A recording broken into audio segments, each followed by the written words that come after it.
visiting this bad neighborhood. Yeah. Yeah. What is going on, guys? Hope you're doing well. Things are going good for you. So today I'm just cruising back home from I went to church, and then I was walking around downtown for a little bit. But I just thought of something, and I'm wondering if people are curious about it at all. So I wanted to talk how I got my motorcycle. This is my first motorcycle, I should say, just to make sure that's clear. This is my first ever motorcycle. I bought it in, I think, early or late March, early April of last year. So around this time, or about a month ago, a month and a half ago, so around that time. I bought it then. I bought it off a used, or I bought it used. I bought it off of some guy who lived in a town about 45 minutes from me. So it was a bit of a trek to get it. You can tell by the town is actually far away. It wasn't in my town, however I did look at bikes that were in my town. But I bought it off this guy. Something that was unique about him selling it is that he was selling it for somebody else, which from what I hear is not very uncommon. But I found him on Facebook Marketplace, which, as a tip, that's a really, I think, a good place to start for looking at a motorcycle. Usually more contemporarily, people are going to be using something like Facebook, or, I guess Craigslist is an okay one to look at, but these younger people that are selling bikes, you're probably going to find them more on Facebook than anything else. But basically, I searched him, I contacted him, I found the bike. I didn't really know I was looking for a 300. I was mainly looking at price, was my thing. So I found a bike that was, I think he might have had it listed for $4.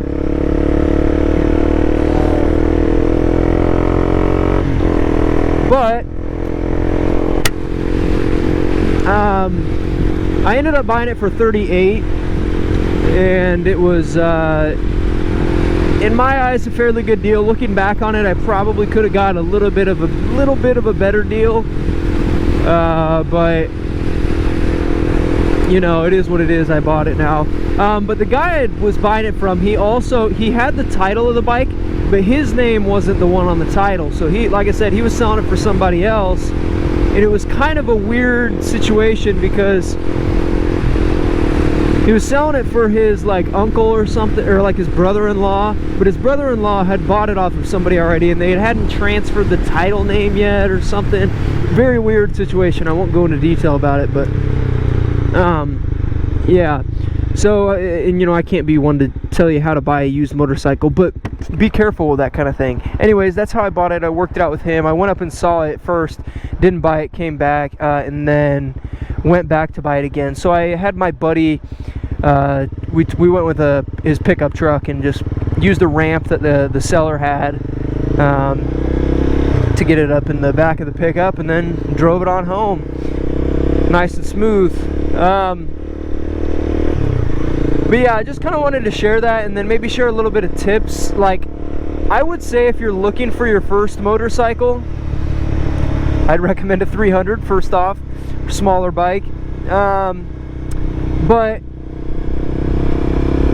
I would look on Facebook Marketplace, and I may be biased because I bought mine off of there, I found it off there, but I still continuously look on Facebook Marketplace for new deals, new bikes that I see coming up, especially because I moved to a different town. So Facebook Marketplace has a bunch of different options because there's different sellers up here and whatnot. So I'd look on Facebook Marketplace. Buying used from a dealer, I feel like you're going to most likely pay a higher price 99% of the time than you could off of somebody that's just selling it personally. But you're running a little bit more risk. Obviously, dealers are going to have, they're more trustworthy. They may have a little bit of warranty, and then you can finance through dealers too. Not saying you couldn't finance personally with a personal seller. You definitely could. but it's just not very common that you see something like that going on. So no, I mean, I think you should look on Facebook Marketplace. Craigslist is very similar, but you know, there may be more options on there. You'll oftentimes find like motorcycles are doubled up. If someone's really trying to sell it, they'll put it on multiple sites, and all that kind of stuff. I just like Facebook's operating system, not their operating system, their interface, their user interface. And like that, you can just message with the seller pretty easily through Messenger. So that's a convenient part of it. And yeah, so look at those sites. I know Cycle Trader, I think, is one of them. That's another one that's basically very similar to Facebook Marketplace, but it's not got like again with Craigslist, it doesn't have that good like user interface and all that kind of stuff. But you should look at all of them, because you're gonna find the most option, the most variety, if you look at all of the sites.